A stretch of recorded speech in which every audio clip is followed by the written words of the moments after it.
If I seem a bit tired today, that's because I'm shifting my sleep schedule to get up early tomorrow for my first dose of the COVID vaccine. I haven't talked about the pandemic on this channel because it hasn't seemed relevant, but if someone were to come back and look at this in the future, it might be worth noting the context that life has been very different for the past year.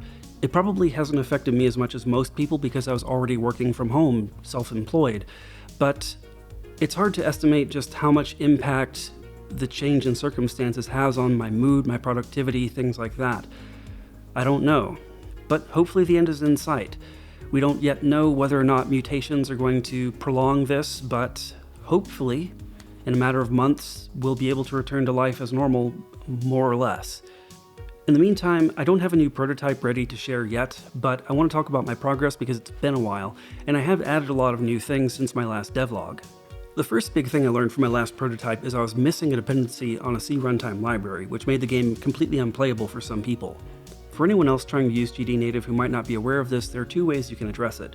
You can either change the compiler flags to have the runtime statically linked with your binary, or you could include the Visual C++ redistributable with your game and install it as part of your installation process. And to be clear, this only applies to Windows builds built using Microsoft's compiler. For now, I'm going with the static linking approach because I'm distributing my prototype builds as just a zip file with no installer. The other big thing I got a lot of feedback on was the cook meter, which was actually pretty confusing to anyone who didn't already know how it works, so I've replaced that with a cook histogram instead. After that, I took another look at performance because it was still not as fast as I expected it to be. So I looked in the source code of the blend-direct function I was using, and it turns out it's entirely CPU side, just in-loop setting pixels on the image. So I tried a few other things, including stacking sprite nodes, which turned out to be slower, writing a shader to combine layers from a 3D texture, which was about the same speed, and surprisingly what ended up being the fastest so far was just calling setPixel myself for every particle in the food, thus overriding the same pixel multiple times, but it was still faster than having the blend-direct function traverse every pixel, including empty ones. So now I can get up to about 100 food objects before it starts slowing down below 60 frames per second on a debug build, but I can get beyond that on a release build, and I haven't really hit the limit yet. So I'm calling that good enough for now and moving on. After that came a bit of procrastination though, because the main things I should be working on, I just wasn't really feeling the motivation for. So I figured if I did something fun for a bit, I could then come back to it and probably be more productive. So the first of these fun side projects was adding the Laserboard, which allows you to slice food on 3 different axes. The side effect of this is it forced me to think about making food settle, as in not float in the air. Because if you had a lot of small shards of things and you merged them, previously they would always be added to the top layers, even if there's nothing below the pixels that are actually occupied. They wouldn't fall down.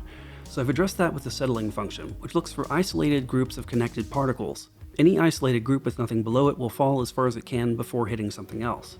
This is done when food is combined, flipped, or otherwise changed in shape. After that, I added a sink, which allows you to empty liquids from containers or fill them up with water. But even after all that, I was having a hard time focusing on what really needed to get done, so I went on yet another tangent. I went ahead and built the character customization screen. Right now it's just a few options and colors in each category, but it's already enough to get a wide variety of striking looking characters. The image is generated with a similar concept to what I did with ingredient generation, because each of the sprites is actually just red, green, and blue pixels, so that I can substitute in different colors with a custom shader. I've also added a randomizer with an undo button, because often in other games I'll accidentally click randomize one too many times and skip over something that I actually liked. But in Galactic Chef, there's a virtually unlimited undo history for the randomizer specifically. It won't undo individual steps of editing things manually. But as tempting as it is to keep adding new shirts and hairstyles and colors, I think it's time to put that down and work on the important things, which are ingredient generation, reactions, and judging. I talked last time about having escalating judging criteria, and one of the criteria I wanted to have was presentation. I got the idea from something I heard about music, which was the complexity of the music determines how pleasing it is. If it's too simple, it's boring. If it's too complicated, it just sounds like noise. And that can be expressed in a compression ratio. The more compressible the information of music is, the simpler it is. And I imagined that something similar might be true for the visual appearance, that a more compressible image would be a simpler image, and that there might be a sweet spot where the right amount of complexity makes an interesting looking, yet not messy looking dish. But it turns out that theory didn't work at all. I tried both PNG and JPEG compression and looked at the compression ratios in various ways, and I could not find any correlation between that and whether or not a dish looked subjectively appealing to me. So I'm really not sure what I'm going to do here. I might have to drop the idea of presentation scoring even being a factor. On the other end of things, I'm trying to rework ingredient generation so that I have only up to 9 different reactions within an ingredient, even though there are multiple substances, which previously had the reactions generated independently of each other. I'm once again struggling with the balance between realism and good gameplay, and I'm still trying to figure that out. I haven't quite nailed down what I want to do yet.